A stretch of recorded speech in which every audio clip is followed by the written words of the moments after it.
মাধ্যমিক শেষ, এবার শুরু ক্লাস 11-এর প্রস্তুতি পর্ব। অনেকেই আছো যারা সায়েন্স নেবে, যারা কমার্স নেবে, কেউ আছো আর্টস নেবে।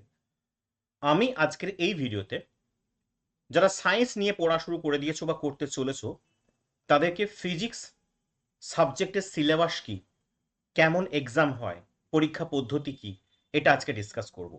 অর্থাৎ এই ভিডিওটা শুধুমাত্র সায়েন্স ক্যান্ডিডেটদের জন্য, যারা আর্টস বা কমার্স নেবে তারা না দেখলেও চলবে।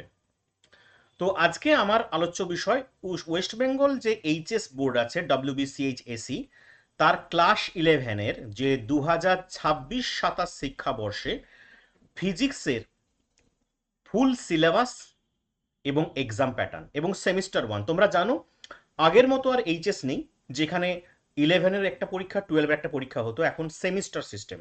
11-এর পুরো সিলেবাসকে দুটি সেমিস্টারে ভাগ করা হয়েছে এবং 12-এর সেমিস্টারে দুটো সেমিস্টারে ভাগ করা হয়েছে। 12-এর সিলেবাসকে 11-এর যে প্রথম সেমিস্টার, টোটাল 70 নম্বরের পরীক্ষা হয় আমরা জানি, এক বছরে 70 নম্বরের সিলেবাস। তাই দুটো সেমিস্টার মানে প্রত্যেক সেমিস্টারে 35 নাম্বার করে। এবার এই যে 35 নাম্বারটা কিভাবে ডিভিশন হচ্ছে সেটা আমরা চলো দেখে নিই। তো প্রথম সেমিস্টারে 35 মার্কস, এই সমস্ত এই 35 মার্কসটাই কিন্তু এমসিকিউ সেমিস্টার 1। আর সেমিস্টার 2 যে বাকি 35 মার্কস থাকবে সেটা কিন্তু তোমাদের হবে 2 নাম্বার, 3 নাম্বার এবং 5 নম্বর প্রশ্ন নিয়ে। তাই আজকে আমরা সেমিস্টার 1 এর টোটাল সিলেবাস আমরা ডিসকাস করব। তো সেমিস্টার 1-এ প্রথমেই যে বলে রাখি যে চ্যাপ্টারের সঙ্গে তোমাদের মার্কস ডিভিশন কিন্তু দেওয়া আছে। আর এই কন্ট্যাক্ট আওয়ার্সটা দেখার দরকার নেই, এরা কত ঘন্টা পড়া দরকার এই কলামটা তোমাদের না জানলেও চলবে। প্রথমেই বলবো ফিজিক্যাল ওয়ার্ল্ড এবং মেজারমেন্ট চ্যাপ্টার থেকে এই টপিকগুলো পড়ানোর ডেফিনেটলি হবে। এবং এখান থেকে তোমাদের মনে রাখবে 3টি এমসিকিউ থাকবে। এখানে মার্কস মানে সবকটাই এমসিকিউ, তাই 3টি এমসিকিউ থাকবে। তাই ভালো করে এখান থেকে করলে 3-এ 3 পাওয়াটা খুব একটা অসুবিধা নয়। তবে ফিজিক্যাল ওয়ার্ল্ড এবং মেজারমেন্ট আমরা ভৌত রাশির যে পরিমাপ সেটা কিন্তু ক্লাস 9-এ শিখেছিলাম। মনে রাখার বিষয়, ক্লাস 9-এর সিলেবাসের সঙ্গে 11-এর সিলেবাসের প্রচন্ড মিল এবং 10-এর সিলেবাসের সঙ্গে 12-এর সিলেবাসের প্রচন্ড মিল। তবে মিল কথাটাই প্রযোজ্য, এক নয়। কারণ ক্লাস 9 এবং 10-এর সিলেবাসের সঙ্গে 11-12-এর সিলেবাস অনেক অনেক অনেক গুণ কঠিন। এখানে থিওরি, ডেরিভেশন, কনসেপ্ট প্রশ্ন, প্রচুর পরিমাণ ফিজিক্সের অঙ্ক করতে হয়। তারা যারা একদম সায়েন্স পড়ার আগ্রহী কিন্তু ভীষণভাবে স্ট্রং সায়েন্সের, তারাই পড়ো, না হলে কিন্তু পরবর্তীকালে সমস্যা বাড়বে।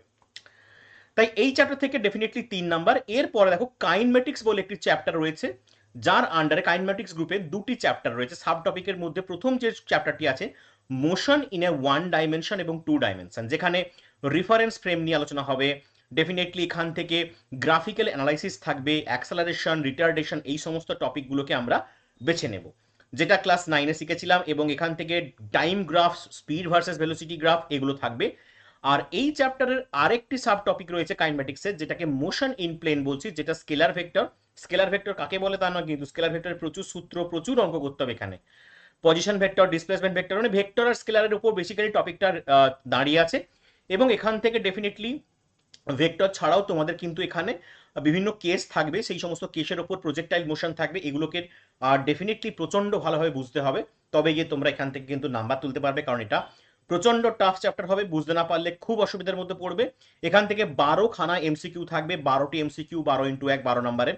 ভীষণ ভীষণ ভালো করে না পড়লে এখান থেকে অঙ্ক করা সম্ভব নয়। আবার বলছি, এমসিকিউ মানে কিন্তু ডাইরেক্ট কোশ্চেন নয়, যেমন ওহমের সূত্রের দিয়ে বললো যে রেজিস্ট্যান্সের কার কার বিষয় উপর নির্ভর করে, এরকম ধরনের প্রশ্ন এক্সপেক্ট করবে না। এখানে অনেক ডেপথ ওয়াইজ কোয়েশ্চেন হবে। এরপরে যে চ্যাপ্টারটি আছে লজ অফ মোশন, নিউটনের যে ল, সেই 3টি ল এবং হচ্ছে ডেফিনেটলি ইম্পালসিভ ফোর্স, ইম্পালস, এই সমস্ত টপিকের উপর দাঁড়িয়ে আছে। Law of conservation of momentum, অর্থাৎ শক্তির সংরক্ষণ সূত্র, এগুলো আমরা ক্লাস 9-এ পড়েছিলাম, সেগুলোর উপর দাঁড়িয়ে আছে। স্ট্যাটিক এবং কাইনেটিক ফ্রিকশন, ঘর্ষণ যে চ্যাপ্টারটা পড়েছে সেটাও দাঁড়িয়ে আছে। এই চ্যাপ্টার থেকে 8টি এমসিকিউ, 8 নম্বর বরাদ্দ আছে, ভালো করে দেখবে। এখান থেকে কিন্তু ঘর্ষণ এবং নিউটনের সূত্র দুটো মিলে একটি চ্যাপ্টার, যেখান থেকে 8 নম্বর তোমরা পাবে। এছাড়াও এই চ্যাপ্টারের মধ্যে আরেকটা, এই টপিকের মধ্যে আরেকটি চ্যাপ্টার আছে, যেটাকে ইউনিফর্ম সার্কুলার মোশন, খুব ইম্পর্টেন্ট, যেখান থেকে সেন্ট্রিপিটাল এবং সেন্ট্রিফুগাল ফোর্স, যেটা আমরা বাংলায় অবশ্যই পড়বো, বাট সিলেবাসটা ডেফিনেটলি ওয়েস্ট বেঙ্গল বোর্ড তোমাদের ইংলিশেই দিয়েছে, তাই আমি ইংলিশে দেখাচ্ছি। এটা কিন্তু ওয়েস্ট বেঙ্গল বোর্ডেরই ডেফিনেটলি ওয়েবসাইট থেকে তোমাদের সিলেবাসটা দেখানো হচ্ছে, সেখান থেকে ডাউনলোড করা পিডিএফ।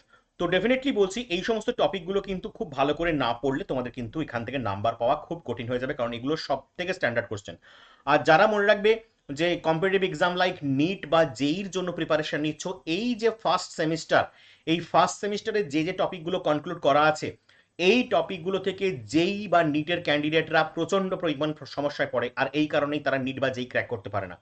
তাই পড়বে এমনভাবে নিট এবং যেই ক্র্যাক হবে, ওয়েস্ট বেঙ্গল বোর্ড তো আরামসে ক্র্যাক হবে। সেইভাবে প্রিপারেশন নেওয়া উচিত। ওয়ার্ক এনার্জি পাওয়ার চ্যাপ্টারটা, কার্যক্ষমতা শক্তি চ্যাপ্টার থেকে 5টি এমসিকিউ আসতে চলেছে। এখানেও কিন্তু তোমাদের প্রচন্ড পরিমাণ ডেরিভেশন, প্রচুর অঙ্ক, ভ্যারাইটি সূত্র সবকিছুই তোমাদের থাকবে। এখান থেকে 5 নম্বর বরাদ্দ। ডেফিনেটলি এখান থেকে সিলেবাসগুলো দেখতে পাচ্ছ তোমরা, এগুলো আমরা পরপর ভিডিও আসবে, চ্যাপ্টার আসবে এবং আমাদের ব্যাচ স্টার্ট হচ্ছে, ডেফিনেটলি সবকিছু পরপর পাবে। আর ডেফিনেটলি এর সঙ্গে motion of system of particle, যেটা রিগিড বডির ক্ষেত্রে প্রযোজ্য, 7 নাম্বার থাকবে এখানে, 7টি এমসিকিউ। এখানেও প্রচুর সিলেবাস তোমরা দেখতে পাচ্ছ। সেন্টার অফ মাস কাকে বলে? সেন্টার অফ মাস রিগিড বডির ক্ষেত্রে বিভিন্ন জিওমেট্রিক্যাল শেপ দিয়ে এক্সাম্পল। এটা বিশেষ করে ওয়েস্ট বেঙ্গল বোর্ডে করানো খুব একটা হয় না, এটা আইসিএসই বোর্ড বা সিবিএসই বোর্ডের ক্ষেত্রে, বিশেষ করে আইসিএসই বোর্ডের ক্ষেত্রেই এগুলো ক্লাস 9-এ পাওয়া যায়।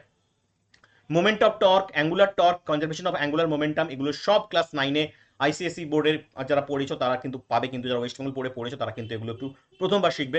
Radius of gyration, moment of inertia, এগুলো কিন্তু কমন কনসেপ্ট তোমাদের প্রথমবার দেখবে এবং এখান থেকে কিন্তু তোমাদের কোনো সমস্যা হবে না। তো এই ছিল 7 নাম্বার, অর্থাৎ এই 5টি টপিকের উপর আমরা কিন্তু 35 নাম্বার পেতে চলেছি। 35 এমসিকিউ, 35টাই এমসিকিউ। আবার বলছি, এমসিকিউ মানে কিন্তু ভেবে নিও না খুব সহজ, এক লাইনে উত্তর হয়ে যাবে, কাকে বলে একটা প্রশ্ন করে 4টে অপশন দেওয়া থাকবে, আমরা তো আরামসে পারবো না, ওরকম এমসিকিউ হয় না। এখানে যে প্রশ্নগুলো হবে তার মধ্যে ডেরিভেশন ঢোকানো থাকবে, অঙ্ক ঢোকানো থাকবে, প্রচুর পরিমাণ কনসেপচুয়াল প্রশ্ন থাকবে। তাই যারা এগুলো এখনো অবধি বুঝে উঠতে পারছো না তাদের জন্য বলছি, আমি শীঘ্রই তোমাদের ইউটিউবে ক্লাস স্টার্ট করছি, এবং ইউটিউবে ক্লাস ছাড়াও আমার ডেফিনেটলি যদি কেউ পড়তে চাও ডেফিনেটলি পার্সোনালি, তো অবশ্যই কমেন্ট করতে পারো। ডেফিনেটলি তাদের জন্য ব্যাচ স্টার্ট হচ্ছে, অনলাইন ব্যাচ।